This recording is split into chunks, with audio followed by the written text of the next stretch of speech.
ये नया चलन है साहित्य उत्सव का, और बनारस तो साहित्य, संगीत और संस्कृति की राजधानी है। पूरे देश में अलग अलग शहरों में हो रहा है, और मैं सोचती थी कि यदि बनारस में कभी आरंभ हो तो देखने योग्य होगा कि किस प्रकार की प्रतिक्रिया मिलती है। और इतनी खुशी की बात है कि बनारस में तीसरे साल में ही जिस प्रकार का एक शीर्ष उत्कर्ष छू गया है बनारस का ये पूरा लिटरेचर फेस्टिवल, क्योंकि एक तो काशी में यहाँ पे ताज में होता है, ताज अपने आप में होटल, बाकी जगह तो होटल है, लेकिन दरअसल बनारस के सभी जानते हैं नदेसर पैलेस है। तो यानी कि बनारस की एक बहुत मनोहारी विरासत है जिसमें ये होटल बना है।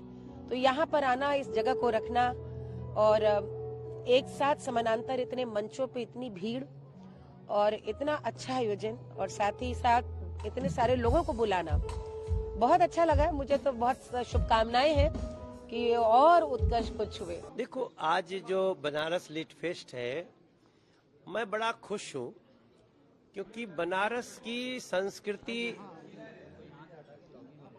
बड़ी मस्त मौला संस्कृति है और बड़ी पुरानी है।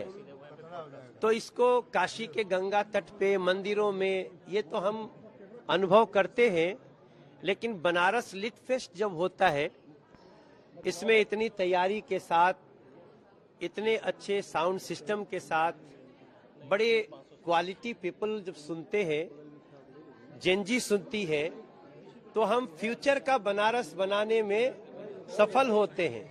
इसलिए मैं बनारस लिट फेस्ट के सभी आयोजकों को, दीपक मधोक जी को, अमित सेवारमानी जी को, ब्रजेश जी को, इन सब लोगों को बड़ा हृदय से धन्यवाद देता हूं।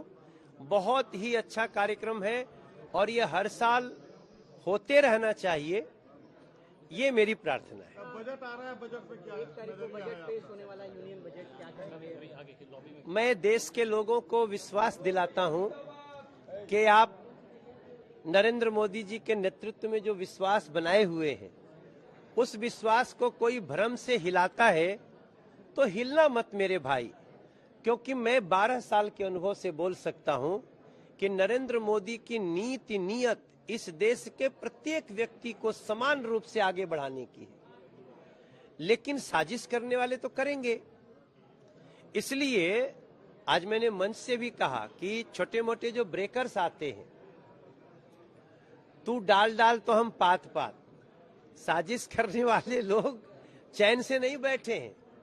और मैं यूजीसी एक्ट में जो भी खामियां आई, मैं धन्यवाद करता हूं सुप्रीम कोर्ट का कि उन्होंने उसको रोका।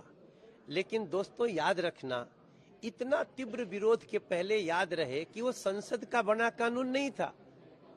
हम कानून बनाने वाले हैं, जरूरत पड़ेगी तो कानून का संशोधन कर देंगे। इसलिए वही लोग जो कल तक हमें बहुत प्यार करते, अचानक जब गरियाने लगते हैं, तो मैं बोलता हूं भाई विश्वास रखो। आप जो सोच रहे हैं ना, देश वैसे ही सबका साथ सबका विकास विश्वास प्रयास के साथ चलेगा। और यूजीसी पे भी आपने देखा है, अगर त्रुटि हुई है तो हम उसको ठीक से सुधार करके आगे बढ़ें। सांसद जी, आप लोग एक सांसद के साथ एक लोक कलाकार भी हैं और इस समय जेनजी की पूरे दुनिया में धूम मची है जी। तो भोजपुरी को लेकर के जेनजी को क्या संदेश देंगे? हम आज हमने कहा मंच से भी और आपके सामने भी कहते हैं कि जेनजी को मैं बोलूंगा, पहले तो अपनी रीजनल लैंग्वेज को थोड़ा सा टाइम दे, थोड़ा प्यार दे, थोड़ा सम्मान दे, थोड़ा अंगीकार करे। और जब वो अंगीकार करना शुरू करेगी ना, तो जो कभी कभी वल्गर लोग गा देते हैं, उल्ट पुल्ट गा देते हैं, वो सारी चीजों पे अंकुश लगेगा। और अभी भोजपुरी का, चूंकि मैं भोजपुरी अवधि क्षेत्र में हूँ, काशी का क्षेत्र में हूँ, अभी हमहन के गोल्डन पीरियड आवल बाकी हो। और आज जो बनारस लिट फेस्ट में हम देखले बानी, हमरा पूरा विश्वास हो कि हमन के भोजपुरी, अवधी, मैथिली, इस सब भाषा अभी बहुत ऊपर जाए वाला बा, काहे कि जेनजी के उसे प्यार बा। बनारस लिटरेचर फेस्टिवल जब शुरू हुआ तो अंदाज नहीं था कि ये क्या है, किस रूप में होगा और कैसे होगा, किस तरह से होगा। कौन से लोग एकाएक ऐसे आ गए जो लिटरेचर को लेकर के इतने ज्यादा व्याकुल हैं कि लिटरेचर का अध्ययन होना चाहिए, डिस्कशन होना चाहिए, उस पर विचार होना चाहिए, उन विचारकों को बुलाना चाहिए और एकत्रित करना चाहिए। काशी को धार्मिक लोग कहते हैं, लेकिन धार्मिक से ज्यादा आध्यात्मिक है। और आध्यात्म आपके पास संस्कार से आ सकता है, शिक्षा से आ सकता है। तो शिक्षा बहुत महत्वपूर्ण है। और ये शहर जहां पर कि दाराशिकों भी आकर के शिक्षा ले रहा है, शिक्षा लेने के बाद गौतम बुद्ध भी आकर के यहीं पर प्रचार कर रहे हैं, उनका ज्ञान का प्रस्फुटन यही हो रहा है। भगवान शिव भी यहाँ पर आकर के निवास करना चाहते हैं, इस आनंद वन में, आनंद कानन में।